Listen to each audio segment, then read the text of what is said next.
Al-Mumtaz. أما بعد فقد قال الله تعالى في القرآن الكريم أعوذ بالله من الشيطان الرجيم بسم الله الرحمن الرحيم فالصالحات قانتات حافظات للغيب الآية Sadaqallahul azim wa sadaqa rasulun nabiyul habibul karim wa nahnu ala dzalika minasyahidin wasyakirin walhamdulillahi rabbil alamin. Pertama-tama yang saya hormati Ibu Dini beserta jamaahnya, yang saya hormati pula staf pengurus Mushola Al-Mumtaz ada tulisan Al-Mumtaz. Mudah-mudahan kita semuanya yang hadir di sini diberkahi oleh Allah Subhanahu wa taala, diberikan kemuliaan oleh Allah Subhanahu wa taala insyaallah. Walaupun kita yang hadirnya banyak, di sini tempat benda-benda yang ada di musola ini insyaallah akan jadi saksi nanti buat kita di yaumul kiamah. Amin ya Allah ya rabbal alamin. Puja dan puji syukur kita panjatkan kehadirat Allah yang Maha Ghafur, yang mana Allah telah memberikan nikmatnya kepada kita yang tiada terukur, yang wajib kita syukuri. Salawat dan salamnya semoga tercurah limpahkan kepada baginda kita, Nabi akhir zaman, Nabi yang merupakan pembangkit agama Islam dari zaman jahiliyah menuju zaman yang terang benderang, yaitu Kanjeng Nabi Muhammad sallallahu alaihi wasallam. Tak lupa salawat salam kita sampaikan kepada ahli keluarganya, para sahabatnya, berikut kita sekalian selaku umatnya, yang insya Allah kita semuanya sangat menginginkan, sangat ingin dengan syafaatnya Rasulullah sallallahu alaihi wasallam. Ibu-ibu jamaah majelis taklim, sebelum pengajian kita mulai, saya terlebih dahulu memperkenalkan nama saya. Biasa saya dipanggilnya Ade. Biasanya kalau nama aslinya mah Rahmah Tusadiah, cuman biasa dipanggilnya Ade. Insya Allah sampai tua juga nggak bakalan tua-tua. Dipanggilnya Ade terus. Tapi kalau ibu ke rumah saya nanyainnya Ustazah Rahmah atau Ade Rahmah. Soalnya kesebutnya dipanggilnya seringnya Ade gitu. Ade-ade buka itu mah dari sononya. Padahal punya saya ada dua. Gak tahu dari kecilnya dipanggilnya Ade jadi terus sampai sekarang dipanggil Ade aja. Kadang dipanggil Rohma, itu nama aslinya kalau Rohma, cuman ya nama panggilan aja. Salam kenal dari saya buat jamaah majelis Al-Mumtaz. Pada kesempatan kali ini kita diberikan kenikmatan oleh Allah Subhanahu wa taala. Kita bersyukur dapat berkumpul di majelis taklim pengajian yang biasa dilaksanakan di majelis taklim atau di musola Al-Mumtaz ini, walaupun dalam keadaan seperti ini yang tak henti-hentinya kita sedang diuji oleh Allah, tapi tidak akan menjadikan satu kekurangan untuk kita mendekatkan diri kepada Allah. Walaupun kita jangan terlalu berkerumun, kata pemimpin kita jangan berdekatan, tapi kita yakin bahwa penyakit yang turun itu dari Allah, yang bakal menyembuhkannya juga dari Allah. Insya Allah penyakit tersebut ada obatnya. Likulli da'in dawa'un. Setiap penyakit pasti ada obatnya. Ya Bu, kita dalam keadaan seperti ini, kita jangan jauh dari Allah. Kita harus mendekat ibadah kepada Allah.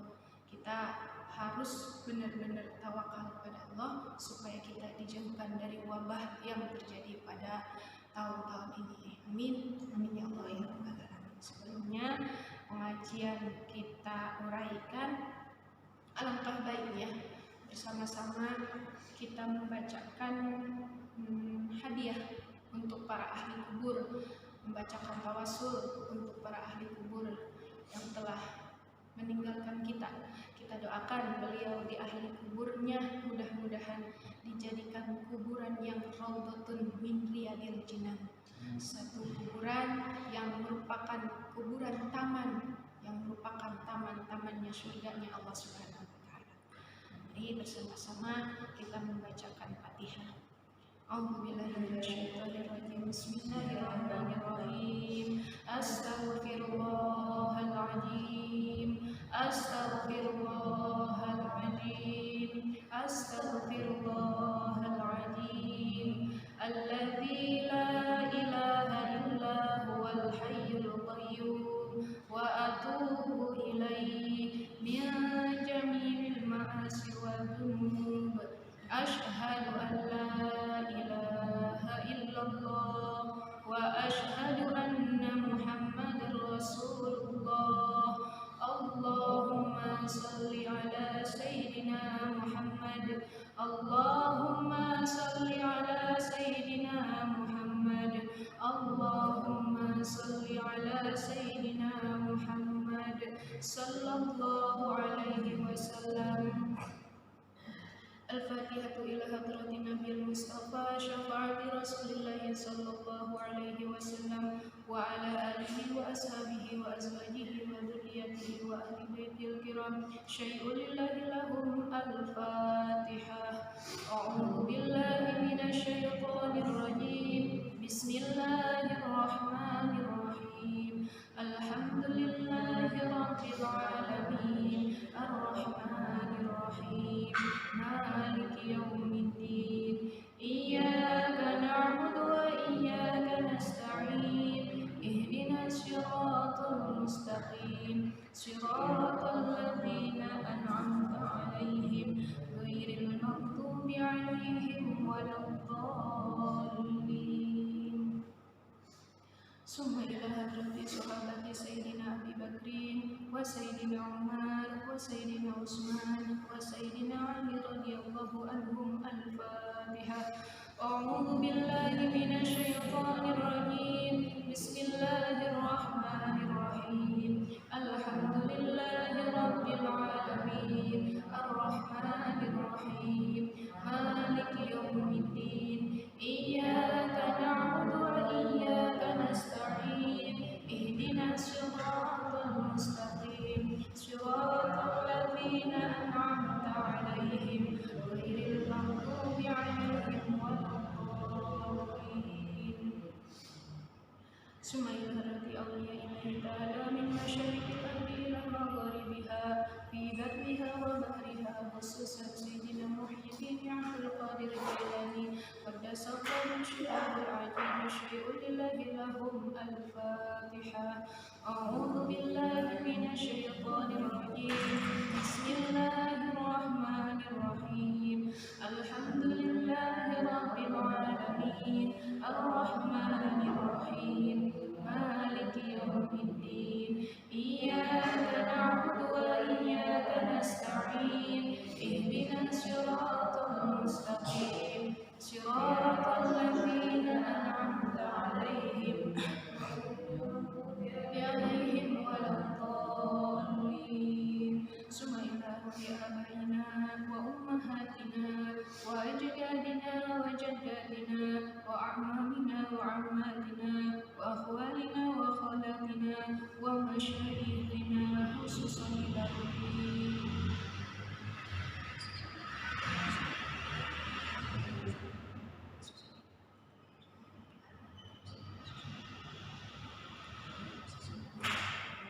غفر الله ذنوبهم وستر عيوبهم وعلى درجاتهم في الجنة مثواهم. شيء لله لهم. الفاتحة. أعوذ بالله من الشيطان الرجيم. بسم الله الرحمن الرحيم.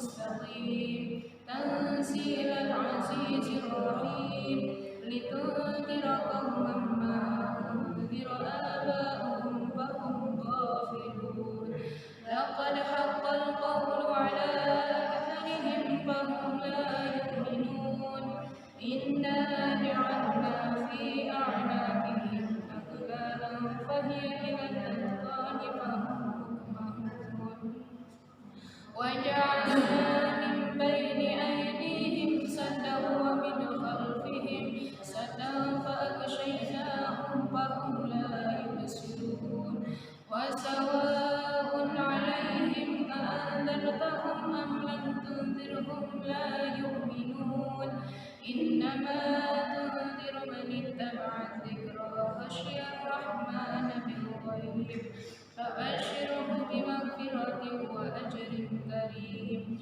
إنا نحن نحيي الموتى ونكتب ما قدموا وآثارهم وكل شيء أحصيناه في إمام مبين واضرب لهم مثلا أصحاب القرية إذ جاءها المرسلون إذ أرسلنا إليهم اثنين فكذبوهما فعززنا بثالث فقالوا إنا إليكم مرسلون قالوا ما أنتم إلا بشر مثلنا وما أنزل الرحمن من شيء إن أنتم إلا تكذبون قالوا ربنا يعلم إنا إليكم لمرسلون وما علينا إلا البلاغ المبين قالوا إنا تطيرنا بكم لئن لم تنتهوا لنرجمنكم وليمسنكم منا عذاب أليم قالوا طائركم معكم أئن ذكرتم بل أنتم قوم مسرفون وجاء من أقصى المدينة رجل يسعى قال يا قوم اتبعوا المرسلين اتبعوا من لا يسألكم أجرا وهم مهتدون وما لي لا أعبد الذي فطرني وإليه ترجعون أتخذ من دونه آلهة إن يردني الرحمن بضر لا تغني عني شفاعتهم شيئا ولا ينكرون إني إذا لفي ضلال مبين إني آمنت بربكم فاسمعون قيل ادخل الجنة قال يا ليت قومي يعلمون بما غفر لي ربي وجعلني من المكرمين وما أنزلنا على قومه من بعده من جند من السماء وما كنا منزلين إن كانت إلا صيحة واحدة فإذا هم خامدون يا حسرة على العباد ما يأتيهم من رسول إلا كانوا به يستهزئون ألم يروا كم أهلكنا قبلهم من القرون أنهم إليهم لا يرجعون وإن كل لما جميع لدينا محضرون وآية لهم الأرض الميتة أحييناها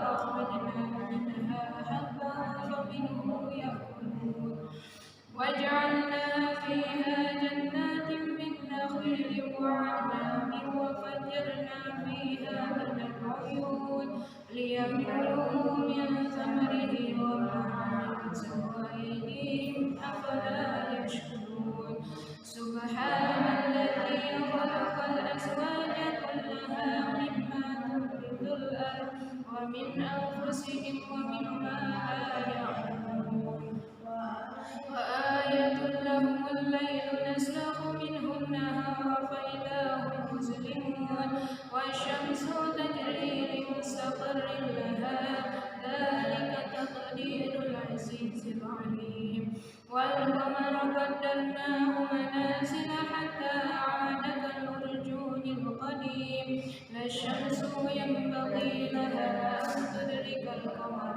ولا الليل سابق النهار وكل في فلك يسبحون وآية لهم أنا حملنا ذريتهم في الفلك المشحون وخلقنا لهم من مثله ما يركبون نشأ ندركهم فلا صريخ لهم ولا هم ينقذون إلا رحمة منا ومتاعا إلى حين وإذا قيل لهم اتقوا ما بين أيديكم وما خلفكم لعلكم ترحمون وما تأتيهم من آية من آيات ربهم إلا كانوا عنها معرضين وإذا قيل لهم أنفقوا مما رزقكم الله قال الذين كفروا للذين آمنوا أنطعم من لو يشاء الله أطعمه إن أنتم إلا في ضلال مبين ويقولون متى هذا الوعد إن كنتم صادقين ما ينظرون إلا صيحة واحدة تأخذهم وهم يخصمون فلا يستطيعون توصية ولا إلى أهلهم يرجعون ونفخ في الصور فإذا هم من الأجداث إلى ربهم ينسلون قالوا يا ويلنا من بعثنا من مرقدنا هذا ما وعد الرحمن وصدق المرسلون إن كانت إلا صيحة واحدة فإذا هم جميع لدينا محضرون فاليوم لا تظلم نفس شيئا ولا تجزون إلا ما كنتم تعملون إنا أصحاب الجنة اليوم في شغل فاكهون هم وأزواجهم في ظلال على الأرائك متكئون لهم فيها فاكهة ولهم ما يدعون سلام قولا من رب رحيم وامتازوا اليوم أيها المجرمون ألم أعهد إليكم يا بني آدم ألا تعبدوا الشيطان إنه لكم عدو مبين وأن اعبدوني هذا صراط مستقيم ولقد أضل منكم جبلا كثيرا أفلم تكونوا تعقلون هذه جهنم التي كنتم توعدون اصلوها اليوم بما كنتم تكفرون اليوم نختم على أفواههم وتكلمنا أيديهم وتشهد أرجلهم بما كانوا يكسبون ولو نشاء لطمسنا على أعينهم فاستباقوا الصراط فأنى يبصرون ولو نشاء لمسخناهم على مكانتهم فما استطاعوا مضيا ولا يرجعون ومن نعمره ننكسه في الخلق أفلا يعقلون وما علمناه الشعر وما ينبغي له إن هو إلا ذكر وقرآن مبين لينذر من كان حيا ويحق القول على الكافرين أولم يروا أنا خلقنا لهم مما عملت أيدينا أنعاما فهم لها مالكون وذللناها لهم فمنها ركوبهم ومنها يأكلون ولهم فيها منافع ومشارب أفلا يشكرون واتخذوا من دون الله آلهة لعلهم ينصرون لا يستطيعون نصرهم وهم لهم جند مهتدون فلا يحزنك قولهم إنا نعلم ما يسرون وما يعلنون أولم يرى الإنسان أنا خلقناه من نطفة فإذا هو خصيم مبين وضرب لنا مثلا ونسي خلقه قال من يحيي العظام وهي رميم قل يحييها الذي أنشأها أول مرة وهو بكل خلق عليم الذي جعل لكم من الشجر الأخضر نارا فإذا أنتم منه توقدون أوليس الذي خلق السماوات والأرض بقادر على أن يخلق مثلهم بلى وهو الخلاق العليم إنما أمره إذا أراد شيئا أن يقول له كن فيكون فسبحان الذي بيده ملكوت كل شيء وإليه ترجعون صدق الله العظيم لا إله إلا الله والله أكبر بسم الله الرحمن الرحيم قل هو الله أحد الله الصمد لم يلد ولم يولد ولم يكن له كفوا أحد بسم الله الرحمن الرحيم قل هو الله أحد الله الصمد لم يلد ولم يولد ولم يكن له كفوا أحد بسم الله الرحمن الرحيم قل هو الله أحد الله الصمد لم يلد ولم يولد ولم يكن له كفوا أحد لا إله إلا الله والله أكبر بسم الله الرحمن الرحيم قل أعوذ برب الفلق من شر ما خلق ومن شر غاسق إذا وقب ومن شر النفاثات في العقد ومن شر حاسد إذا حسد لا إله إلا الله والله أكبر بسم الله الرحمن الرحيم قل أعوذ برب الناس ملك الناس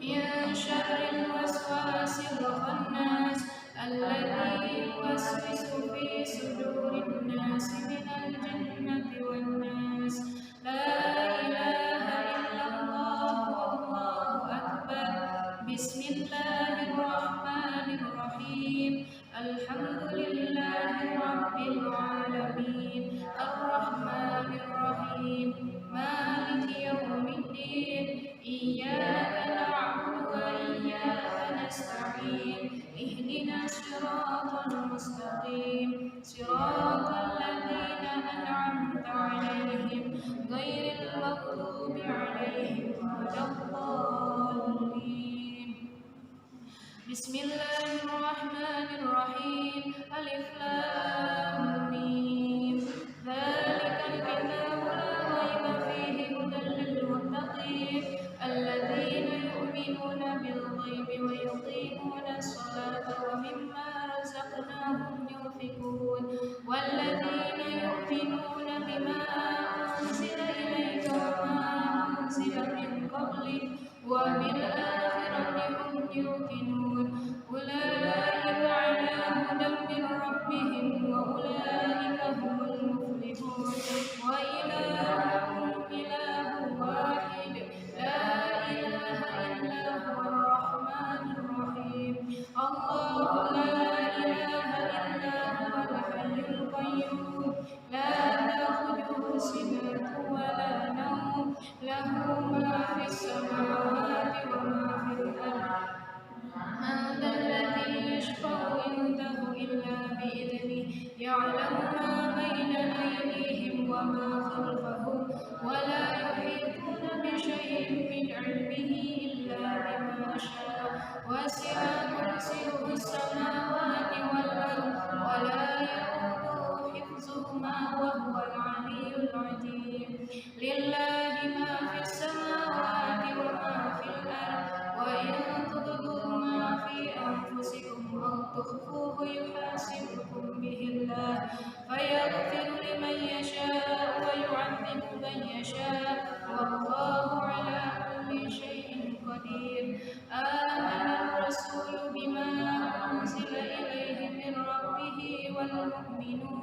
كل آمن بالله وملائكته وكتبه ورسله لا نفرق بين أحد من رسله وقالوا سمعنا وأطعنا غفرانك ربنا وإليك المصير لا يكلف الله نفسا إلا وسعها لها ما كسبت وعليها ما اكتسبت ربنا لا تؤاخذنا إن نسينا أو أخطأنا ربنا ولا تحمل علينا إصرا كما حملته على الذين من قبلنا ربنا ولا تحملنا ما لا طاقة لنا به واعف عنا واغفر لنا وارحمنا أنت مولانا فانصرنا على القوم الكافرين أستغفر الله العظيم أستغفر الله العظيم أستغفر الله العظيم أفضل الذكر أنه لا إله إلا الله لا إله إلا الله لا إله إلا الله لا إله إلا الله لا إله إلا الله لا إله إلا الله لا إله إلا الله لا إله إلا الله لا إله إلا الله لا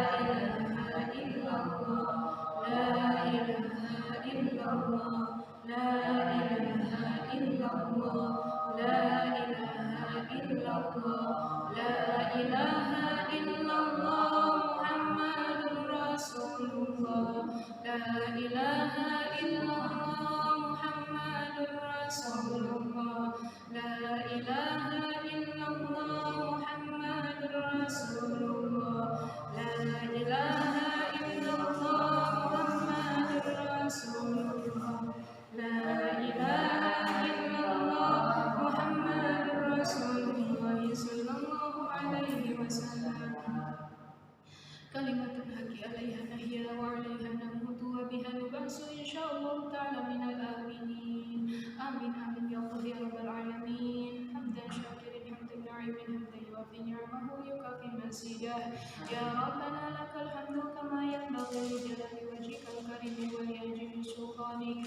اللهم صل صلاة تنجينا بها من جميع الأهوال والآفات وتقضي لنا بها جميع الحاجات وتطهرنا بها من جميع السيئات وترفعنا بها عندك على الدرجات وتبلغنا بها أقصى الغايات من جميع الخيرات في الحياة وبعد الممات اللهم اجعل وأعطي ثواب ما قرأناه من القرآن العظيم وما هللنا وما سبحنا وما استغفرنا وما صلينا على نبينا محمد صلى الله عليه وسلم هادية واصلة ورحمة نازلة وبركة شاملة إلى حضرة النبي المصطفى رسول الله صلى الله عليه وسلم وإلى جميع أهل القبور من المسلمين والمسلمات والمؤمنين والمؤمنات الأحياء منهم والأموات خصوصا إلى روحي اللهم اغفر لهم وارحمهم وعافهم واعف عنهم اللهم أكرم نزلهم من الجنة اللهم اجعلنا قبورهم روضة من رياض الجنان ولا تجعلنا قبورهم حفرة من حفار النيران اللهم أنت ربي لا إله إلا أنت خلقتني وأنا عبدك وأنا عبدك وأنا على أهلك ووعدك ما استطعت أعوذ بك من شر ما صنعت أبوء لك بنعمتك علي وأبوء بذنبي فاغفر لي فإنه لا يغفر الذنوب إلا أنت اللهم يا محول الأحوال حول حالنا إلى أحسن الحال بحولك وقوتك يا عزيز يا متعال اللهم اختم لنا بخاتمة السعادة واجعلنا من الذين لهم الحسنى وزيادة بجاه سيدنا محمد صلى الله عليه وسلم بشفاعة وعليه وصحبه ذوي السيادة وصلى الله على سيدنا محمد وعلى آله وصحبه وسلم ربنا هب لنا من أزواجنا وذرياتنا قرة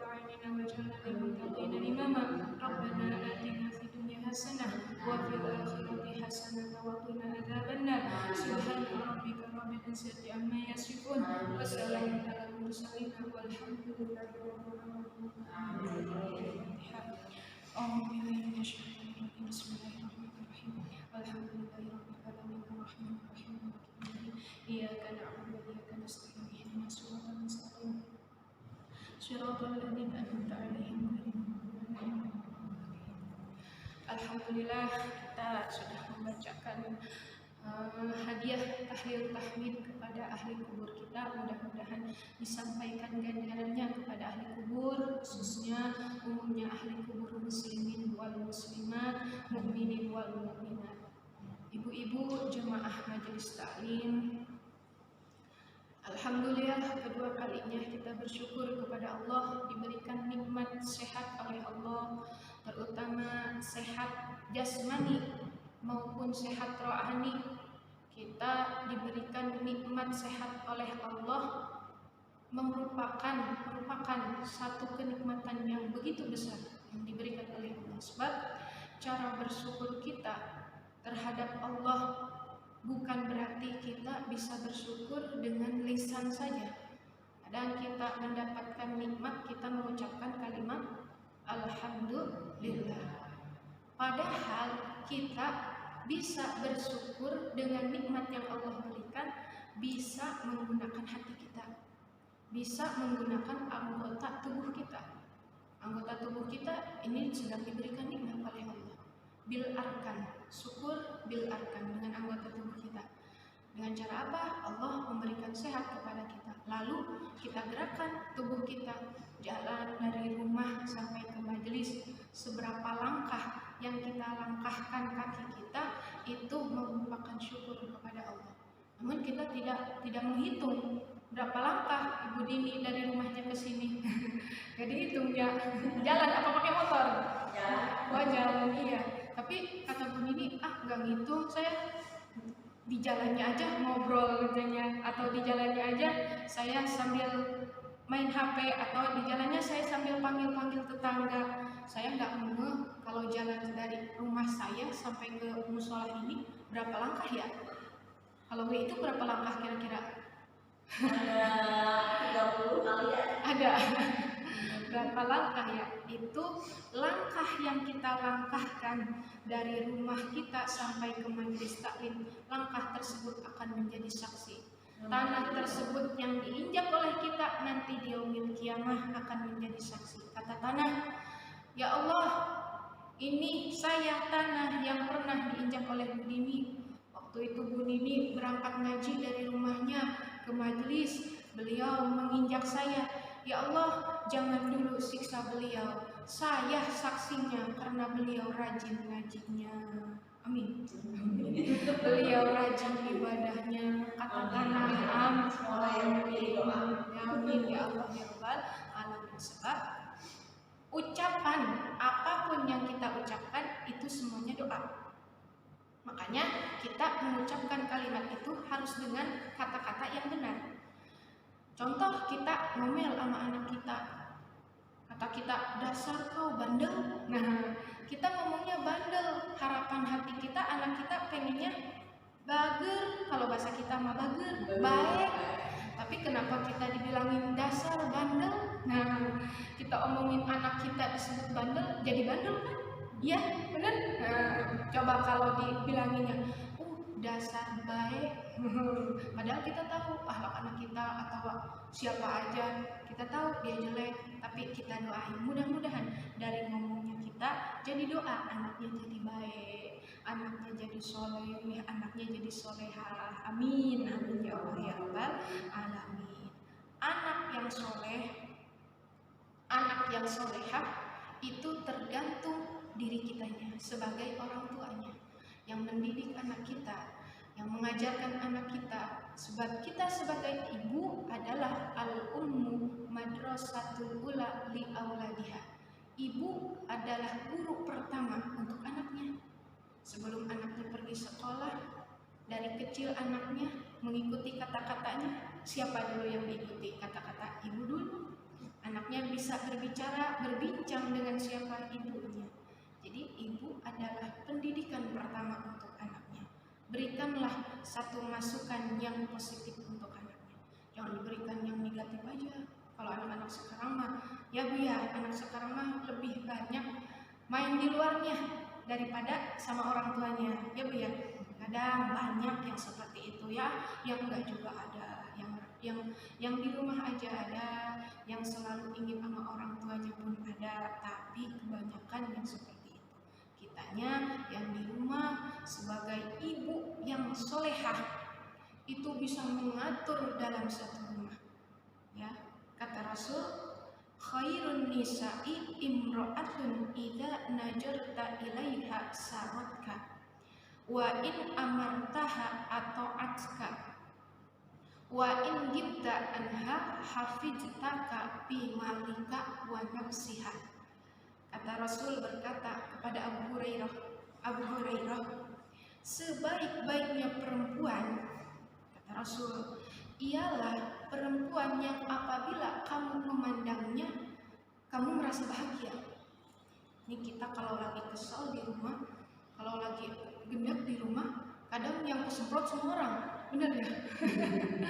Bapaknya kena, anaknya kena, pembantunya kena, semuanya. Padahal nggak seberapa kita keselnya, kita marahnya. Tapi kata Rasul, jika kamu melihat istri kamu, lalu kamu bahagia, dipandangnya oleh suami itu merasa bahagia. Kata suami, aku pengen cepet-cepet pulang ke rumah. Kenapa? Aku pengen cepet-cepet ngeliat istri. Kata suaminya, kok tumben amat, sekarang istri aku berbeda. Sebab istri aku kalau aku pulang dari kerja, dianya menyambutku. Sebab kewajiban untuk istri terhadap suaminya itu banyak, Bu. Di antaranya saya ambil satu, yaitu dawamul haya'i min zawjiha, selalu malu terhadap suaminya. Malu dari mana? Malu bila mana suaminya tidak ada, bila mana suaminya sedang keluar, dia bisa menjaga kehormatan dirinya, bisa menjaga kehormatan rumah tangganya, bisa menjaga kehormatan di dalam hartanya. Rasul satu, kadang kita kalau keluar mah malu, sama suami mah enggak lah. Kalau keluar mah kita biasa aja, enggak malu. Tapi kalau kata kita mah suaminya mah dilewat aja. Katanya gitu. Kalau kita depan orang lain, kalau misalkan seperti ini, pengantin baru dia, kalau pengantin baru depan suaminya malu, ya makan juga malu. Ataupun kalau pengantin baru biasanya diambilin nasinya, disuapin, mangamnya juga kecil, nggak gede, malu kelihatan. Sekarang udah lama kelihatan sama suaminya, bukan makannya saja, bahkan depan suaminya kentut. Kalau pengantin baru depan suaminya kentut, malu ya, malu depan suaminya kalau pengantin baru. Bahkan kalau mau kentut juga kita ditahan, katanya. Kata kita mau kentut tapi ditahan. Pas kita lari ke kamar mandi, saking nahannya tuh kentut, sampai kedengeran tuh kentut pet. Karena ditahan. Sebab apa? Malu sama suaminya. Udah lama sama suaminya, gimana be? Ada suaminya, kita kentut. Depan suaminya, kamu nggak sopan ya, depan saya kentut. Bapak, saya nggak kentut juga, nggak ada orang ini. Bilangnya gitu, jawabnya, saya kentut nggak ada orang, padahal ada siapa di situ? Ada suaminya. Katanya, saya mau kentut nggak ada orang ini. Lah kata suaminya, saya siapa? Kata suaminya, saya siapa? Nah, kita waktu baru-baru malu sama suami, tapi sekarang sama harus seperti kita pengantin baru sama suami, sopan sama suami, malu, kata Rasulullah SAW. Yang kedua, kewajiban untuk seorang istri terhadap suaminya yaitu godu torfiha kudamanu, selalu menundukkan penglihatannya apabila ada di depan suaminya. Suaminya berkata, kita mendengarkan. Suaminya berbicara, kita apabila bertanya suaminya, kita jawab. Jangan kita lagi kesel, suaminya bertanya, ada menjawabnya yuk 1 jam baru dijawab. Dikejar-kejar dulu sama suaminya, acting dulu biasanya. kalau lagi marah kita acting dulu sama suaminya, dideketin dulu, dibaikin dulu. Kalau perempuan kan pengennya begitu ya, mas ya. Kalau perempuan pengennya begitu. Pengennya kalau perempuan lagi marah, acting dulu sama suaminya. Udah lama-lama dibaikin baru baik. Seperti itu ya perempuan. Memang kalau mendidik seorang perempuan di dalam rumah tangga itu kayak merpati ya. Ibu tahu merpati? Merpati kalau lagi terbang di depan rumah nih kayaknya gampang banget ya ditangkap. Tapi kalau udah dideketin mau ditangkap kabur. Ya seperti itu perempuan kalau ada di rumah gampang banget kalau lagi dididiknya sama suaminya. Tapi kalau pas mau dididik sama suaminya gimana aja terserah dianya gitu ya. Jadi yang kedua, di depan suaminya kewajiban seorang istri, seorang ibu rumah tangga perempuan itu harus selalu menundukkan dirinya terhadap suaminya. Yang ketiga, sukutu inda kalamihi, diam ketika suami sedang berbicara. Kalau kita kebalik ya, suami ngomongnya 1 kata, kalau perempuan ada 100 kata, benar? Benar gak Bu? Iya, kalau ada kesalahan nih, padahal salahnya salah kita, tapi kenapa yang disalahin suami? Itulah kehebatannya suami kita, bersabar di saat istrinya sedang marah, bersabar di saat istrinya sedang capek, bersabar di saat istrinya sedang galau. Apabila sedang galau. Yang ketiga ya, kita apabila suami berkata, itu pun berkatanya dengan kata-kata yang baik, dengan kata-kata yang sopan. Kita nih suami selalu ngarahin kepada yang baik, kita ikutin. Tapi kalau suami selalu ngarahinnya ke yang jelek, jangan. La ta'ata limakhluqin illa bimaksiyati dzalik. Kita tidak harus patuh kepada seseorang apabila dia yang menundukkan kepada kejelekan, illa bimaksiatillah. Terkecuali dia nuduhinya sama maksiat, jangan. Kata suami mah, apa sih pakai kerudungan, jelek tau mah, gak kelihatan kan mama rambutnya bagus, buka aja. Nah, ada yang kayak gitu, ada. Buka aja kerudungannya. Kata mamanya, enggak Pak, mama mau pakai kerudung aja. Apalagi sekarang Pak, kerudungan mah banyak, model-modelnya bagus-bagus ya. Di reka-reka kalau bahasa kita namanya. Banyak variasinya kerudungannya. Mama mah pengen pakai kerudung aja. Insya Allah mama mau istiqomah, mau pakai kerudung, mama nggak mau buka aurat. Apakah suami tersebut yang menyuruh kita untuk membuka kerudungan kita? Haruskah kita patuh terhadap suami? Tidak harus patuh. Terkecuali kalau suami memerintahkannya kepada yang baik, seperti mah pakai kerudung dong, mau kayak orang-orang bagus, cantik pakai kerudung, bagus pakai kerudung, baju muslim, papa demen liatnya. Daripada papa ngelihat rumput tetangga, mending ngelihat yang di rumah. Kata bapaknya, katanya, oh iya Pak, insya Allah mama mau berubah, insya Allah mama mau pakai kerudung. Doain ya Pak, sedikit mendidik istrinya sehingga istrinya bisa berubah, pakai baju muslimah, pakai kerudungan. Berbicara, diam ketika suami kita sedang berbicara. Apabila kita dipandang oleh suami kita selalu membahagiakan, ya, tidak seperti kita di depan suami kita menunjukkan kemarahan. Suami datang kerja, kita habis capek di rumah, pas suami datang kita cemberut aja. Gimana? Kita sambut suami kita dengan senyuman. Jangan sampai kita pas suami kita datang, ngapa sih Pak cemberut baik? Bukannya disediain bapak pulang kerja nih, ambilin minum dong, diambilin sama kita minum. nih dilemparin, jangan. Biarlah suami kita merasa senang melihat kita. Jadi suami kita pun betah di rumah, bentar-bentar pulang. Apa sih Pak, pulang baik, buru-buru amat. Udah kangen sama istri. Seperti itukah kita? Enggak, kadang katanya suaminya lama banget pulang. Apa sih Pak? Enggak buru-buru pulang, ngapain pulang juga? Nyampe rumah lihat istri cemberut baik katanya.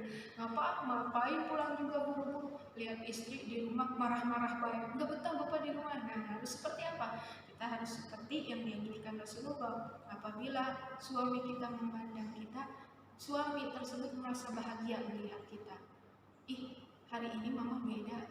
Kenapa? Habis pulang ngaji, iya Pak, kata Bu Ustazah tadi pulang ngaji, apabila kita mau bersedekah, bukan berarti saja kita bersedekah dengan harta ataupun bersedekah dengan yang lainnya. Bisa antara suami dan istri bersedekah. Istri bersedekah sama suami, suami bersedekah sama istri. Apa tuh mah? Sini Pak, sini ngedeketin mama. Apa? Celok, bapak kita dicium keningnya. Suka Bu? Bu, suka nyium kening bapaknya? Ada diem. Kalau mau katanya. Ibu tergantung tanggal. Jadi tergantung tanggalnya. Kalau tanggalnya tanggal minggu agak beda. Raut mukanya agak beda. Kalau kita bersedekah sama suami, ya bukan dari harta saja. Kita bersedekah sama suami, yaitu kita mencium keningnya suami, itu sama saja ganjarannya seperti kita mencium hajar aswad. Kalaupun sekarang hajar aswad kita, waduh, kalau tiap hari kita harus nyium hajar aswad, tiap hari kita ke Mekah, apalagi tahun sekarang diop lagi ya. Nggak bisa, yang berangkat haji diop lagi, mungkin itu belum nasibnya ya Bu ya. Kita doain mudah-mudahan ini wabah seperti ini cepat teratasi supaya kita bisa berjalan normal kembali seperti biasanya. Amin. Kata Bu Ustazah, Pak, mencium kening suami itu sama seperti mencium hajar aswad. Sini Pak, kita cium. Kalau kita menciumnya 5 kali, sama saja kita mencium hajar aswad 5 kali. Itu bersedekah. Wah, kata bapaknya juga, saya nggak mau kalah mah.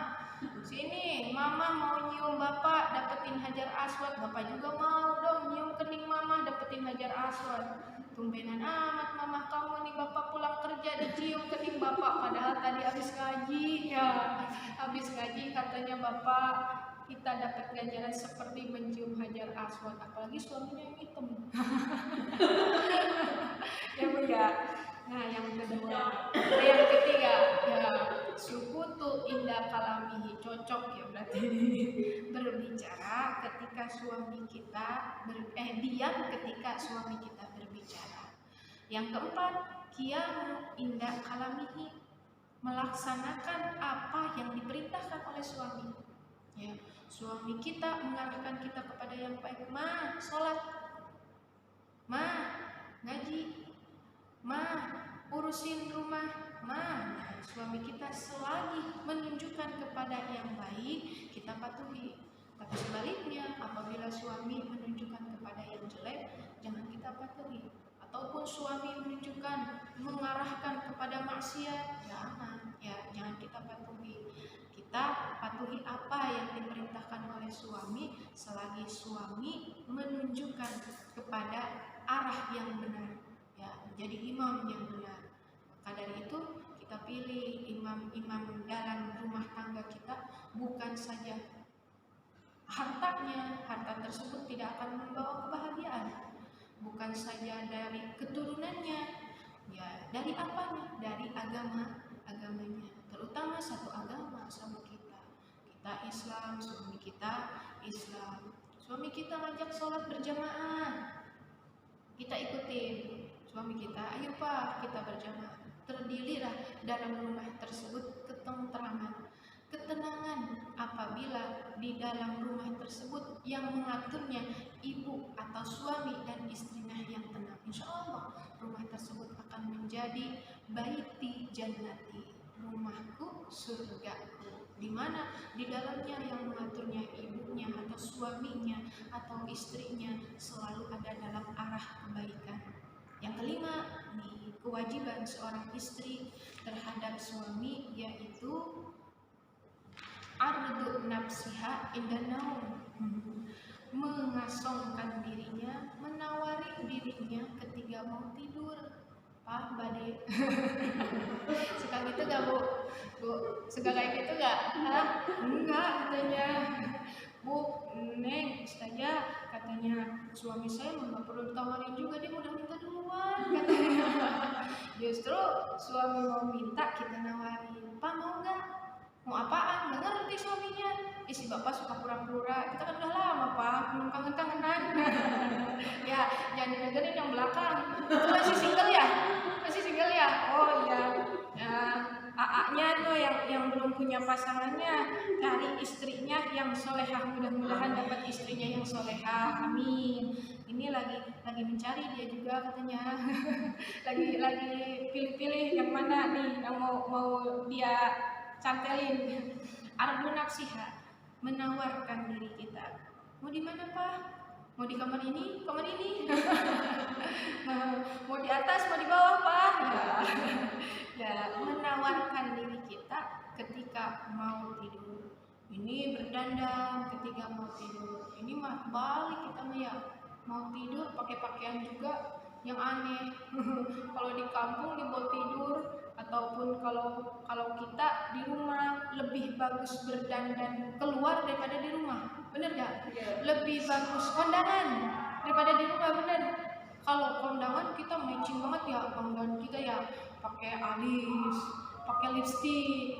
Sebaliknya nih di rumah, waduh, kebalikannya. Kata kita udah sampai nggak kenal, kalau keluar mah nih cantik banget. Kalau di rumah bapaknya ngeliat Gusti, kata bapaknya. Aku potong ya. Kayak udah jadi kebudayaan, saya udah terbiasa. Jadi yang aku lihat ya, aku sendiri. Dari setiap keluarga ibu-ibu tuh kalau di rumah tuh emang biasa polos, simpel, terus bajunya juga baju-baju yang santai. Aku cuma nerapin gitu di rumah ya, aku cuma baju yang buat pergi. Asal nggak enak gerah ini bisa baju biasa, cuman yang sopan. Ya, gak apa-apa kalau di rumah gini. Kalau di luar kita pakai baju bagus, di rumah pakai baju biasa tapi yang sopan. Apalagi di dalam kamar boleh kita sambil buka. Boleh kalau di rumah. Itu justru kalau ada suaminya. Kalau nggak ada mau jalan. Karena gini kayak misalnya besok gitu ya, nyobain lipstick gitu ya, mau tidur nyobain lipstick. Tapi bilangnya aneh. Si bapaknya biasa aja lah, komen nggak apa, terus kita juga jadi gimana? Biasa ada yang tidak ada gitu mau tidur deh, akhirnya cobain. Iya. Itu kan iya, itu tuh udah semua kan, itu tuh yang itu sama kalau yang biasa ya gitu bukan nggak bisa gitu malam-malam gitu apa kan bisa pakai lipstick udah malah di komen terus kita jadi kok kayak agak oke ya itu tuh teori itu aku praktekin kayak itu emang godaannya seperti itu. Godaannya seperti itu. Allah menyuruh ibadah yang baik, dari godaannya itu yang baik juga. malah kan maksudnya itu dapat tahu kalau emang kita dandannya si eyeshadow lipstick gloss on dipakai di rumah ya Kan kan berarti kita dandan harus menor. iya maksudnya mereka masih mau mempercantik diri kan di rumah terus kalau keluar malah harus siapa biasa aja gitu kan karena yang menikmati siapa gitu kan berarti kita mengajarkan apa sih kayak misalnya buka kan jadi cantik jadi dinikmati misalnya sama iklan yang lain gitu kan berarti kan kayak sih gua hadis yang parfum ya perempuan kan nggak boleh pakai parfum maksudnya takut menimbulkan yang bukan kering gitu tapi pada dasarnya Sudah di rumahnya mah kayak gitu-gitu aja. pada wangi aja sih Justru kita menyuruh untuk seperti itu itu supaya kita selalu diingetin seperti itu. Walaupun gak diingetin udah seperti itu, apalagi kalau gak diingetin. Nah, buat ngingetin aja gitu, buat ngingetin tanbih ya, buat ngingetin supaya kita bagusnya seperti itu. Kan tinggal di diri kitanya mau ngambil yang bagusnya atau yang jeleknya. Kalau masalah praktiknya mah jangankan ibu, saya juga sama. Ya di rumah juga seperti itu. Kalau waktunya rapi di rumah dandan biasa dandan, tapi kalau keluar beda dandannya gitu. Itu untuk diri kitanya. Berarti adanya di diri kita. Kalau kita maunya yang bagus, yang baik, kita untuk mengingati diri kita. Segitu kita diingetin. Apalagi kalau enggak. Segitu kita ikut ngaji. Kata setiap muslimah pasti berbicaranya seperti itu. Kalau di rumah gak dandan, kalau di luar dandan, pasti seperti itu.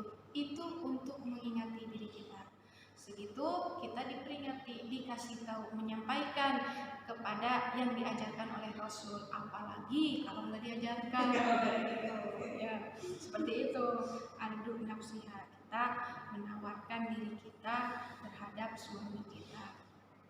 Ketika kita lagi tidur, ketika kita mau tidur, ya Bu, ada lagi pertanyaan?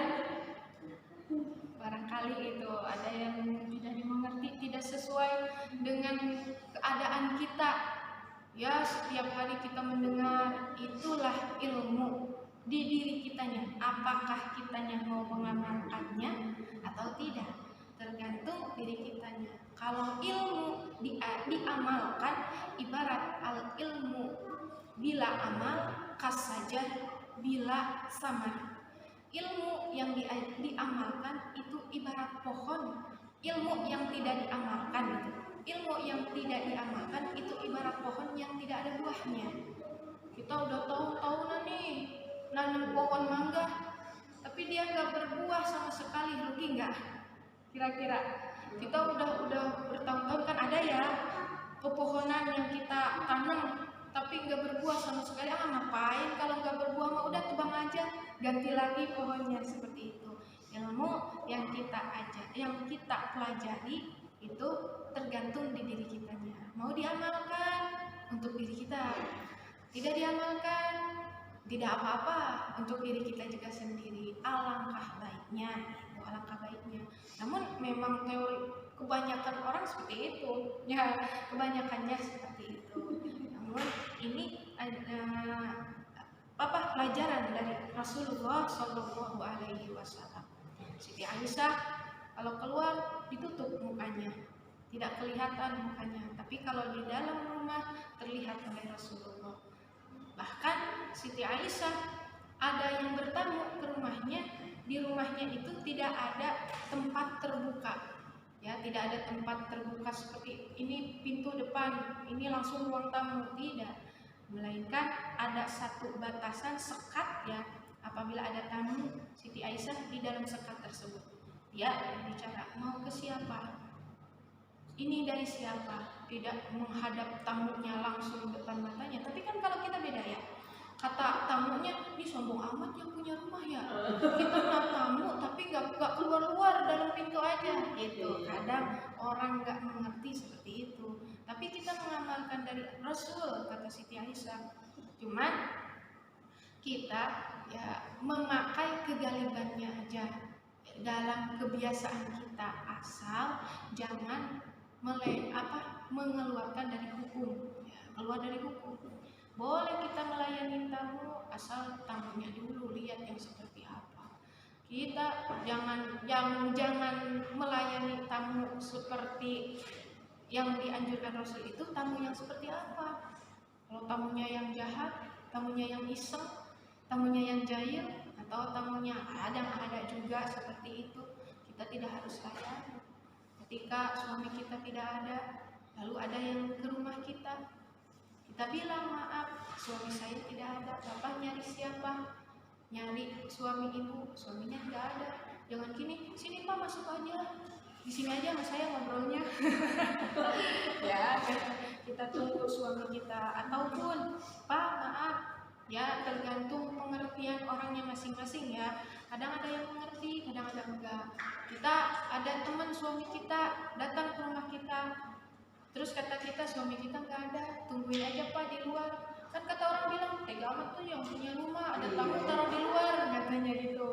Tapi kalau kita Pak maaf ya, kasih pengertian dulu sama kita, maaf ya suami saya lagi nggak ada, Bapak tunggu di luar aja ya. Kalau yang tamunya mengerti seperti itu, oh iya nggak apa-apa ya, kita saling mengerti. Kalau ada juga yang tidak mengerti, nah justru itu baiknya kita belajar itu supaya kita menjadi seseorang yang seperti kita inginkan, yang seperti kita mengerti, ya Bu ya, seperti itu. Jadi kewajiban seorang istri itu yang pertama harus selalu malu apabila di depan suaminya. Yang kedua harus selalu menundukkan apabila diperintah oleh suaminya. Yang ketiga selalu kita diam. Kadang kalau perempuan tuh lebih, kalau nggak kadang ya ada seperti ini ceritanya jangan ibu. Ada ibunya tiap hari ngomel, sampai suaminya katanya pusing ngedengernya.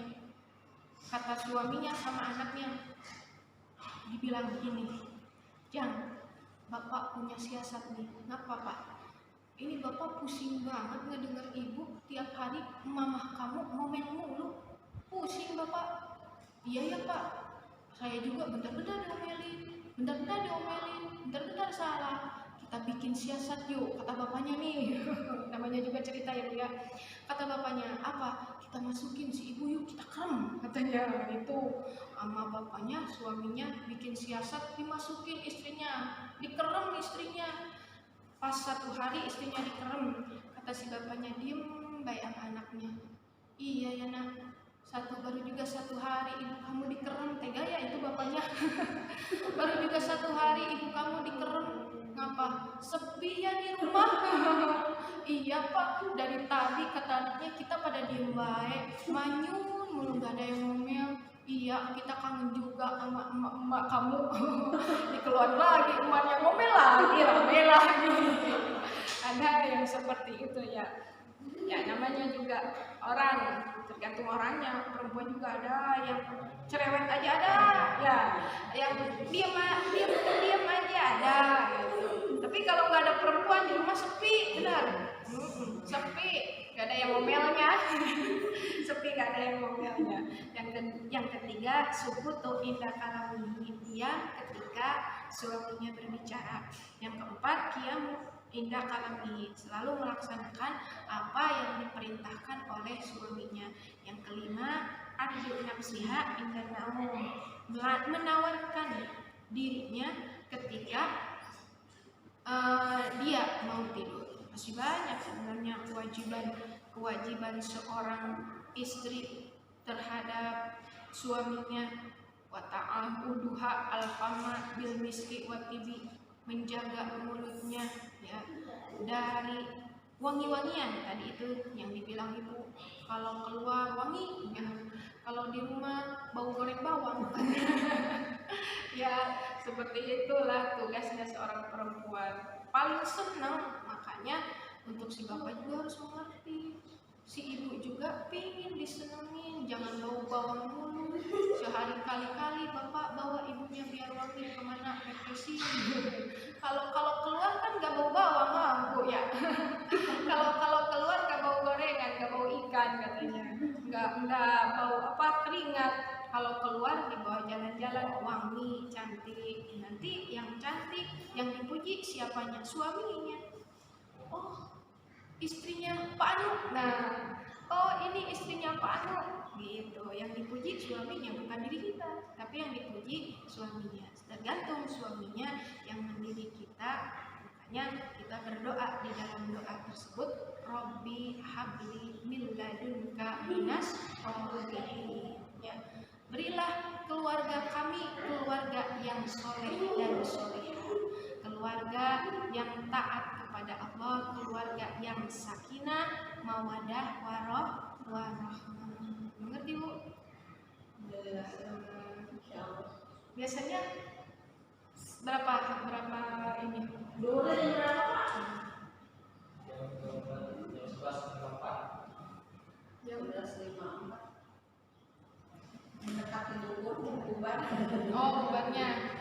pokoknya kejuhur gitu. Iya. Ya, seorang istri, kewajiban seorang istri. Ibu hakim belum? Hakim atau kita bahas kewajiban dan ketemu lagi? Gimana? Nah, gitu. Kan pas kewajiban semua dulu beresin. Nanti kalau misalnya, maksudnya kalau waktu yang nggak cukup, nanti pas ibu diundang tema itu lanjut. Oh iya, gak Jadi apa-apa. kita satu tema tuh berapa tema jadi nyambung. Iya, nyambung seperti itu. Berarti ini baru kewajibannya. Masih banyak kewajiban seorang istri ketika suaminya di rumah ataupun wadawa muzinah bihadratihi wa tarkuha inda ghaibatihi.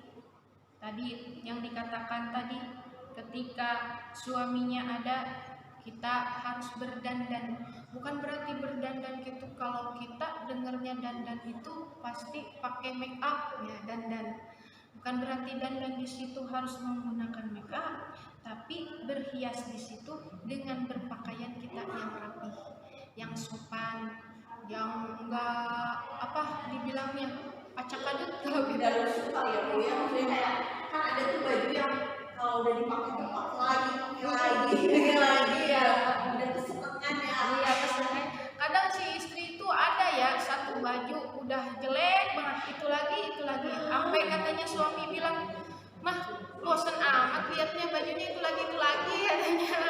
Kata kita, bapak senang aja pakai baju ini, enak pakai baju ini yang sesuai dengan yang kita pakai, yang sopan, yang bisa menutup aurat ya, yang bisa menutup aurat kita. Apalagi kalau ada orang lain.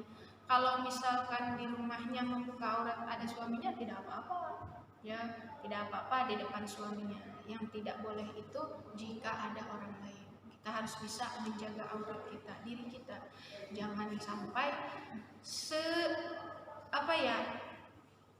kulit kita yang terlihat oleh orang lain, ataupun ya aurat perempuan itu ada aurat yang boleh terlihat dari perempuan itu, wajah, tangan, dan kaki. Itu yang boleh terlihat aurat di dalam sholat maupun di dalam keseharian kita. Tangan boleh, apalagi kita lagi sholat nih, tangan jangan tertutup ya. Kalau kita lagi sholat, ketika kita sujud, tangan kita jangan tertutup, yang bawahnya, telapak kaki kita lagi sholat ini jangan tertutup. Kalau kita menggunakan mukena dalam wajah nih, batas aurat dari wajah itu sampai sini. Nah, kita pakai mukenanya gimana Bu? Kayak gini nggak? Jadi gini, sampai sini nih batas aurat kita. Jabhah, ini namanya jabhah. Apa namanya, jidat ya? Jidat harus terlihat. Sebab jidat kita seorang perempuan, kita perempuan, kalau lagi sujud itu harus ketekan. Jabhah, dua telapak tangan dan dua telapak kaki itu harus ada di tempat sujud, jangan terhalang. Kalaupun ada, kalau kita pakai mukenanya sepotong ya, sepotong. Ada yang mukena langsung ya, yang langsungan. Kalau kita bangun dari sujud kita ngejekam. Kalau yang nggak biasa kan, kalau yang nggak biasa kayak gitu. Kalau nggak biasa pakai mukena langsungan, cuman ada tangannya saja, itu lebih bagus, memang lebih bagus. Sebab kalau kita pakai mukena yang potongan, dari bawah dilihat, masih terlihat ya anggota tubuh kita. Biar nggak kelihatan, sholatnya pun yang sopan. Sholatnya pun menjaga auratnya di diri kita menggunakan pakaian. Ya, ada nih sholat yang katanya gerah, mau sholatnya udah aja buka bajunya, telanjang sholatnya, pakai apa? Pakai BH aja, itu makruh ya, makruh. Sebab apa? Kelihatan auratnya, terlihat auratnya. Kalau saya di rumah sendiri tuh makruh hukumnya Sama aja. Kalau makruh nggak di tempat, nggak di rumah, nggak di majelis, nggak di musola, nggak di rumah, itu harus semuanya tuh, bukan kita udah pakai muka langsung mau gitu. Kan ada orang mikirnya makruh, itu nggak boleh. Kita kalau bisa punya baju khusus nih buat sholat ya, buat menjaga, buat ihtiyat, buat hati-hati. Baju khusus buat sholat, jangan terganggu. Tiap kita sholat bajunya yang itu, tiap kita sholat bajunya yang itu. Jangan ini mah baju sholat itu, baju ke dapur itu, baju tidur itu. Harusnya baiknya untuk kehati-hatian kita mau sholatnya biar terjaga dari najis. Takutnya gini ya, kita nggak punya anak kecil di rumah, nggak ada yang ngompol, atau kita bajunya bersih nih, memang bersih, nggak apa-apa. Kalaupun bajunya bersih memang baru ganti, itu bersih, nggak apa-apa. Tapi kalau misalkan ibu nih udah ngaji pakai baju yang ini, terus ibu ke rumah pulang, kalau saya juga udah terbiasa ya, kalau sholat itu bajunya diganti kalau di rumah. Kalau di mana-mana itu kan ya namanya juga takutnya kena kotor, kena kebul gitu ya. Kalau di mana-mana kita menjaga aja. Bukan berarti kita enggak sah, sholatnya sah selagi pertingkah sholat tersebut bagus. Mulai dari takbirnya, mulai dari baca fatihahnya, mulai dari rukuknya, sujudnya, adabnya sholat, bilangannya sholat itu benar. Walaupun sholat zuhur 4, sholat asar 4, sholat maghrib 3, sholat isya 4, sholat subuh 2, kita benar sholatnya sah selagi di dalam sholatnya tersebut tidak ada yang membatalkan kepada sholat. Sebab yang membatalkan kepada sholat itu ada 4. Yang pertama, keluar sesuatu dari dubur dan kubul, keluar perkara dari depan atau belakang seperti yang membatalkan kepada wudhu dan sholat, sama seperti kita pipis ataupun kita ngentut ya, misalkan itu batal, sholatnya batal. Kalau kita lagi sholat ngentut kita ditahan, sholatnya sah tapi makruh. Ya, kita pengen ngencing lagi sholat ditahan, tanggung sholatnya 1 rakaat lagi, tar dulu ya ngencingnya, kata hati kita nih, bilang dalam hati kita, tar dulu ya sholatnya, nanti sholatnya diselesain dulu baru deh ngencing. Itu sah sholatnya, sah tapi makruh. Kalau makruh itu perkara yang tidak disukai, khawatir sholat kita tidak diterima ya. Mudah-mudahan, alhamdulillah ya, jangan sampai sholat kita tidak diterima. Kita pengennya ibadah kita diterima oleh Allah. Kita inginnya di depan Allah murni, mulus dengan ibadah kita yang ikhlas, dengan ibadah kita yang bagus. Jadi ya lebih baik dibatalkan mengibu kalau itu konser pas lagi rakaat kedua. Iya, dibatalin. Lebih baik dibatalin. Makanya bagusnya kalau kita sebelum sholat kita qada hajat dulu. Kalau mau pipis dulu. Kalau mau BAB dulu. Jangan sampai lagi sholat kita tengah-tengah sholat nih pengen pipis. Lebih baik batalin sholatnya daripada kita menahan dari yang membatalkan kepada sholat. Seperti pengen pipis atau pengen kentut ya.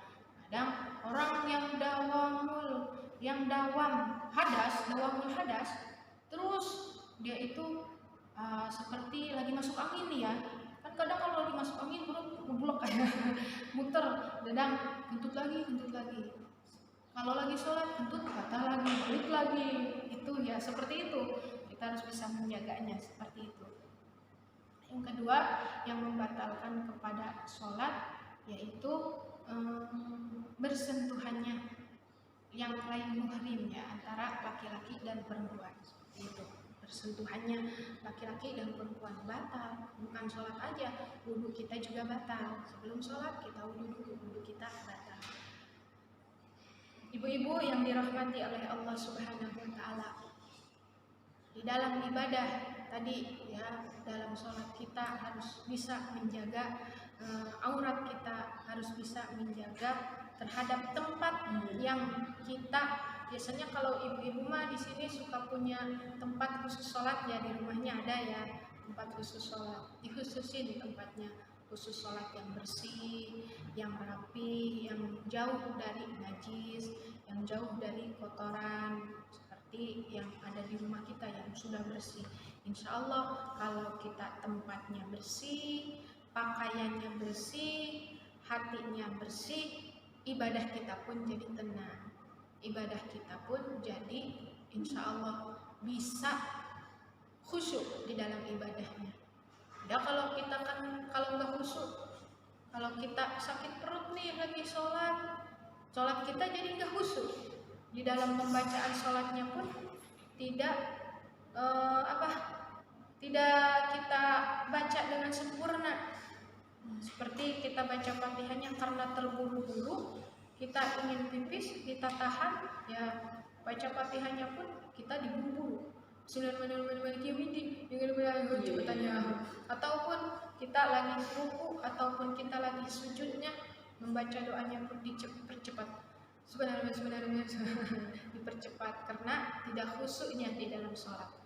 Tapi kalau kita sudah pakaiannya sudah bersih, mukenanya sudah bersih, sudah tertutup aurat kita, yang tadi dibilangkan aurat kita kalau kita pakai mukena sampai sini ya, sampai dagu kita nih aurat. Sebab semua ini anggota yang ada di wajah ini buat perempuan itu boleh kelihatan kalau lagi sholat, seperti kalau lagi ihram ya, kalau lagi ihram atau lagi tawaf, perempuan yang ditutup pakai niqab ya, kalau lagi tawaf, lagi ihram itu nggak boleh ditutup, batal tawafnya, batal ihramnya, harus dibuka. Walaupun dia memang terbiasa tertutup, harus dibuka.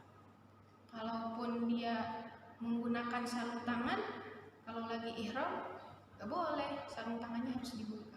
Tapi untuk perempuan yang biasa seperti kita, boleh terlihat aurat wajah boleh terlihat, telapak tangan boleh terlihat, jami'u badaniha, kalau semua badan mah itu aurat, illa kafaiha, illa wajaha wa kafaiha, terkecuali wajah dan juga telapak tangan.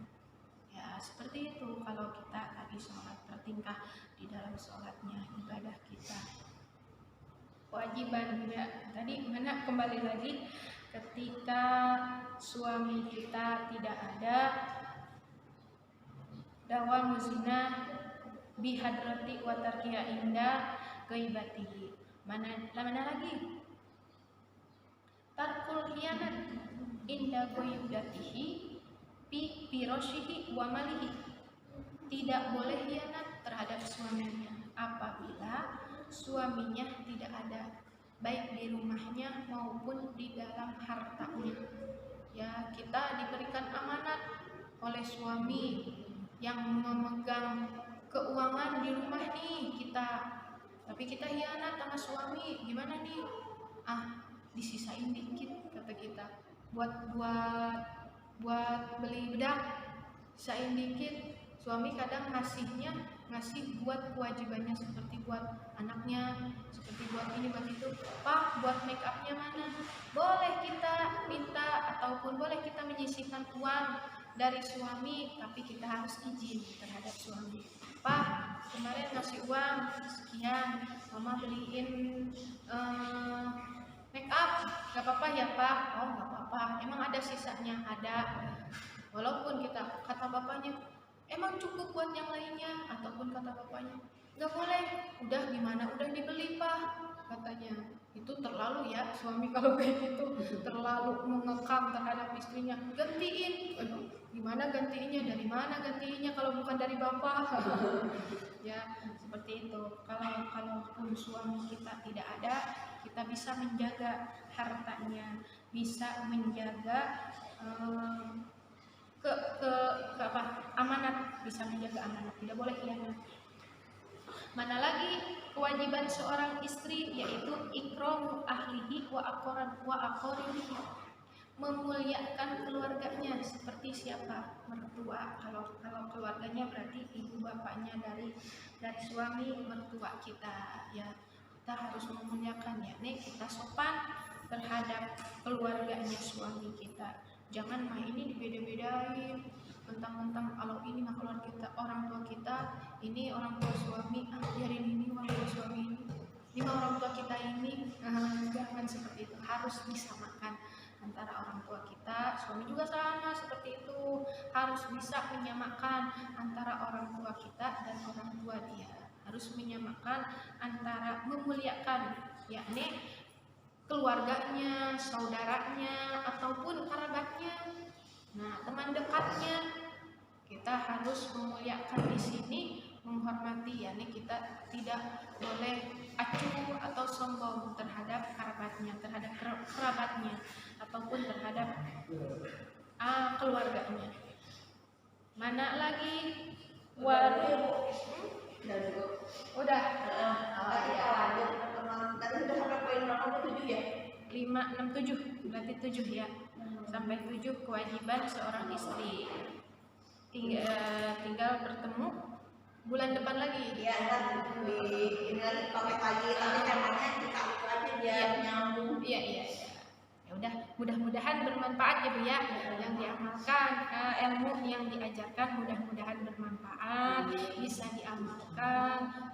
Bukan untuk ibu jemaah saja, buat saya juga mudah-mudahan bisa mengamalkannya. Amin ya Allah ya Rabbal alamin. Mari bersama-sama kita tutup pengajian ini dengan pembacaan doa. Allahumma sholli ala sayyidina Muhammad wa ala ali sayyidina Muhammad. Allahumma ij'al jam'ana hadza jam'an marhuma waj'al tafarruqana min ba'dihi tafarruqan ma'suma. Allahumma la tada' lana fi majlisina hadza janban illa ghafartah wa la 'aiban illa satartah wa la hamman illa farajtah wa la makruban illa nafastah wa la dainan illa adaitah wa la ghaiban illa radattah wa la talibal ilmi wa khairi illa a'antah wala maridun illa syafaitah wala sa'ilan illa ajabtah. Subhanakallahumma wa bihamdika asyhadu an la ilaha illa anta astaghfiruka wa atubu ilaih. Rabbana atina fid dunya hasanah wa fil akhirati hasanah wa qina adzabannar. Subhana rabbika rabbil izzati amma yasifun wa salamun alal mursalin walhamdulillahi rabbil alamin. Ditutup dari saya. Ihdinas siratal mustaqim. Wassalamualaikum warahmatullahi wabarakatuh.